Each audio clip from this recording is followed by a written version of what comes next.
In the hematology ward, two people came in with the same symptoms: easy fatigability, exertional dyspnea, and weight loss. One of them is a 65-year-old Caucasian individual named Bobby, and the other one is a 50-year-old Hispanic individual named Sarah. Bobby complains of frequent falls, while Sarah admits she is a chronic user of alcohol. Their lab tests show decreased hemoglobin levels. Both Bobby and Sarah are suffering from anemia, which is defined as lower than average levels of hemoglobin, typically below 13.5 grams per deciliter in adult men and below 12.0 grams per deciliter in adult women. Now, anemias can be broadly grouped into three categories based on mean corpuscular volume, or MCV, which reflects the volume of a red blood cell, or RBC. So microcytic anemia is where the MCV is lower than 80 femtoliters. Normocytic with an MCV between 80 and 100 femtoliters, and macrocytic with an MCV larger than 100 femtoliters.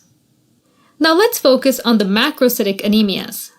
The two most common causes are vitamin B12 deficiency and folate deficiency. Orotic aciduria, Fanconi anemia, Diamond-Blackfan anemia are also macrocytic. Finally, liver diseases and hypothyroidism can also cause this type of anemia, but their mechanisms are not well understood. Okay, macrocytic anemias can be classified based on the presence of megaloblasts. These are large, immature red blood cells produced when the cytoplasm develops normally, but the DNA synthesis is impaired and cell division is delayed. So when there's defective DNA synthesis or defective DNA repair, like in folate deficiency, vitamin B12 deficiency, orotic aciduria, and Fanconi anemia, there's megaloblastic, macrocytic anemia. Megaloblastic anemia can also affect white blood cell production, so the bone marrow starts releasing large, immature neutrophils with hypersegmented nuclei, meaning their nucleus has more than 5 lobes. These are called hypersegmented neutrophils and are a key finding on the peripheral blood smear of individuals suffering from megaloblastic anemia. So for your exams, remember that the peripheral blood smear in megaloblastic anemias shows RBC macrocytosis, megaloblasts, and hypersegmented neutrophils. Alright, now in Diamond-Blackfan anemia and liver disease, DNA synthesis is not impaired, and there's non-megaloblastic macrocytic anemia. The peripheral blood smear shows RBC macrocytosis without megaloblasts or hypersegmented neutrophils. Okay, so let's take a closer look at these different anemias, starting with vitamin B12 or cobalamin deficiency. One cause is decreased dietary intake, because vitamin B12 is found in animal and dairy products such as eggs, meat, or milk. So it's often seen in vegans who don't take vitamin supplements. An important fact is that large quantities of B12 are stored in the liver, so it could take years for decreased dietary intake symptoms to develop.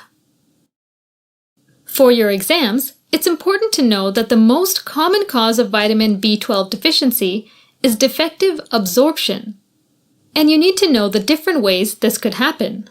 One cause is gastric atrophy. Now normally, dairy and animal products are broken down in the stomach by pepsin, which releases B12. For this to happen, the stomach must be very acidic in order to convert pepsinogen into pepsin.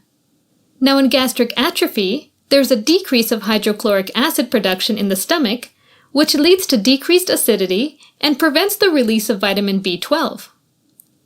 Gastric bypass is another potential cause, since food passes through the stomach too quickly and not enough B12 is released. Another cause of decreased absorption is pernicious anemia. Okay, so the stomach parietal cells make a protein called intrinsic factor, which binds to vitamin B12. and this complex passes into the intestines. When the complex reaches the terminal ileum, the enterocytes recognize the intrinsic factor and absorb the whole complex. In pernicious anemia, the body produces antibodies against intrinsic factor or parietal cells, leading to decreased absorption. Also, any terminal ileal diseases, like inflammatory bowel disease or ileal resection, can damage the enterocytes and prevent absorption. Finally, infections like Diphyllobothrium latum, or fish tapeworm, and bacterial overgrowth in the ileum also interfere with absorption, leading to vitamin B12 deficiency. Now, vitamin B12 is used to synthesize DNA precursors, which is essential for cell division.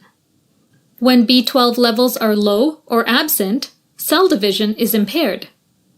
So rapidly dividing cells, like those in the bone marrow, are the most affected. This includes precursors for platelets and both red and white blood cells, leading to thrombocytopenia, anemia, and possibly to leukopenia. When all three blood cell lines are affected, it's called pancytopenia.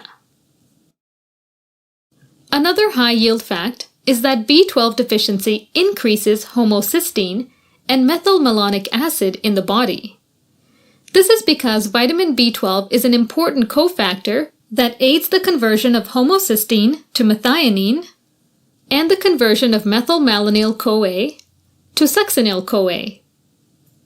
Okay, moving on to folate or vitamin B9 deficiency, which can be caused by decreased dietary intake, increased demand, or impaired absorption. Main sources of vitamin B9 include leafy greens and citrus fruits like oranges and lemons. Now, folic acid present in these foods are generally in the polyglutamate form, which is almost non-absorbable. So special enzymes in the jejunal mucosa, like the intestinal conjugase, cut down the polyglutamate residues into monoglutamate, which can be absorbed. Once inside the enterocytes of the jejunum, an enzyme called dihydrofolate reductase converted into tetrahydrofolic acid, or THF, which then goes into the portal circulation. Now, the liver also stores some vitamin B9 along with vitamin B12, but only enough vitamin B9 for a few months, while there's enough B12 stored for years. So for your exams, remember that an individual with a folate deficient diet will experience symptoms more rapidly than B12 deficiency.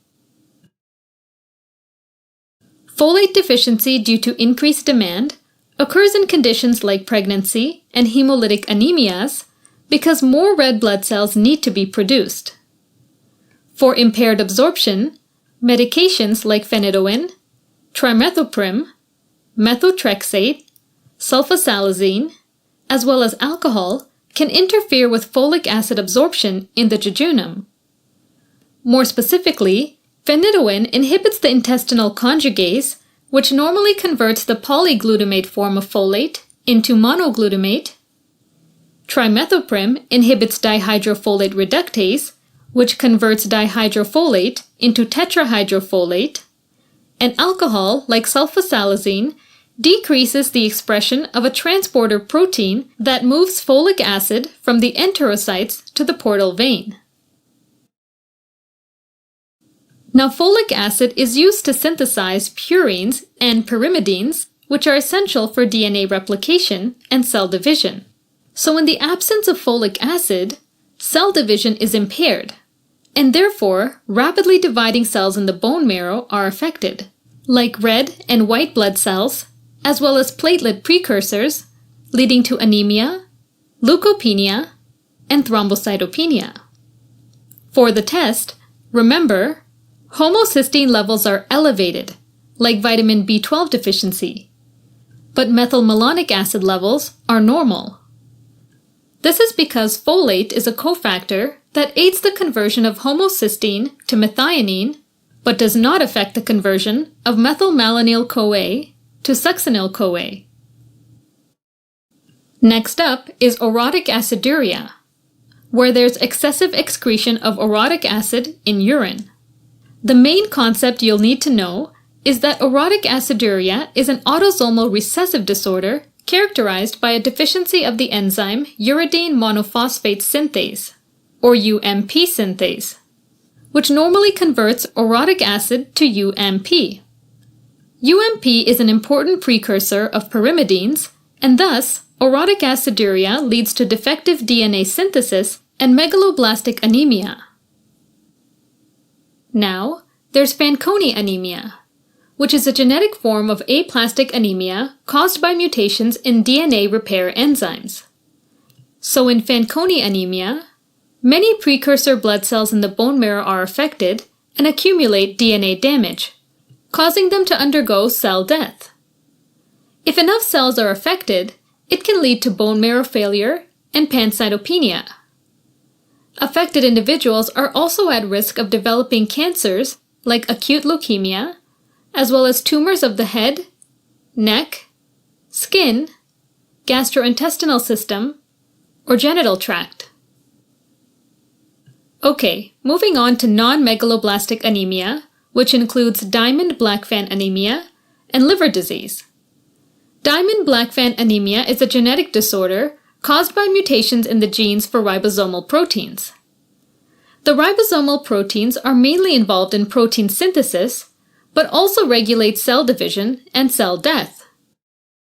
Impaired function of ribosomal proteins affects the erythroid progenitor cells, resulting in anemia. But remember for your test that white blood cells and platelets are usually not affected. Now, all anemias can cause fatigue, pallor, shortness of breath, and glossitis. But other symptoms can help you identify the specific disease. For vitamin B12 deficiency anemia, there is neurological dysfunction, because when there's too much methylmalonic acid in the body, it builds up in the neurons, specifically in their myelin sheath, which degenerates.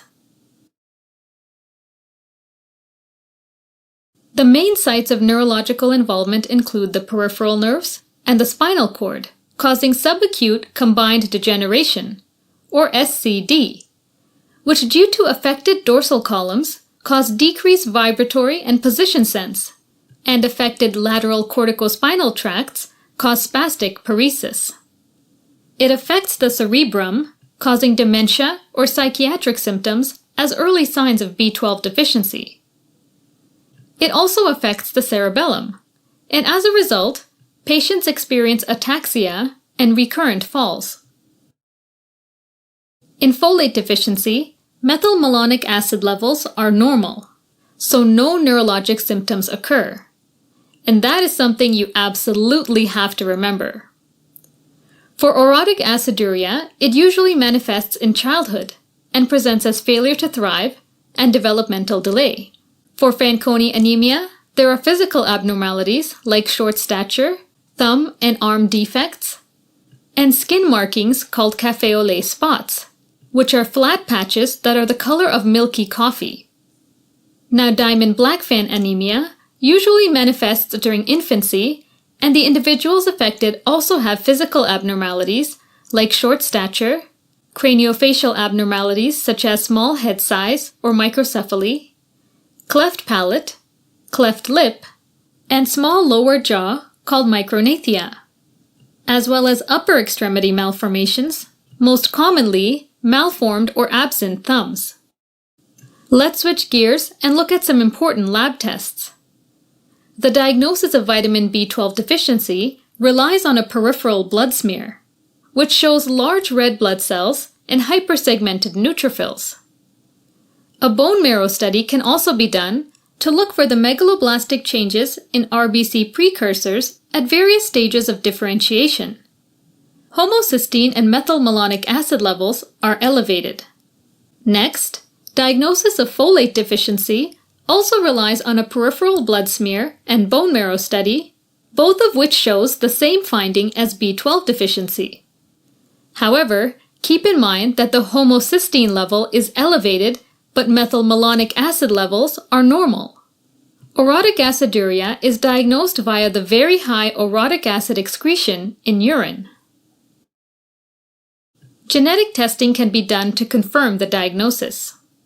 The definitive test for Fanconi anemia is a chromosome breakage test where the ability of the patient's blood cells to repair DNA damage is tested.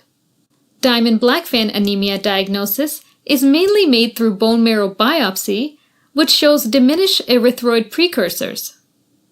The important fact to remember for exams in Diamond-Blackfan anemia is that fetal hemoglobin, or HbF, is elevated to compensate for the decreased production of red blood cells. Okay, to review. Macrocytic anemias can occur when there is defective DNA synthesis, like in vitamin B12 deficiency, folate deficiency, and orotic aciduria, defective DNA repair, like in Fanconi anemia, and in other conditions such as Diamond-Blackfan anemia and liver disease. Vitamin B12 deficiency and folate deficiency, however, are by far the two most common causes of macrocytic anemia. A diagnosis can be made based on peripheral blood smear and bone marrow study, but also consider the other symptoms, clinical history, lab findings, and genetic tests. Now back to the patients. Due to his age and frequent falls, indicating neurological dysfunction, Bobby most likely has vitamin B12 deficiency, which can be confirmed with a peripheral blood smear. First, low dietary intake should be ruled out.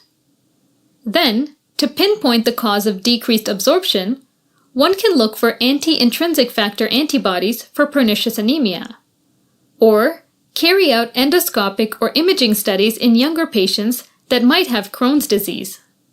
Meanwhile, Sarah probably has folate deficiency anemia, based on her history of chronic alcohol use. Confirmation of the diagnosis can be done with peripheral blood smear findings, along with homocysteine and methylmalonic acid levels.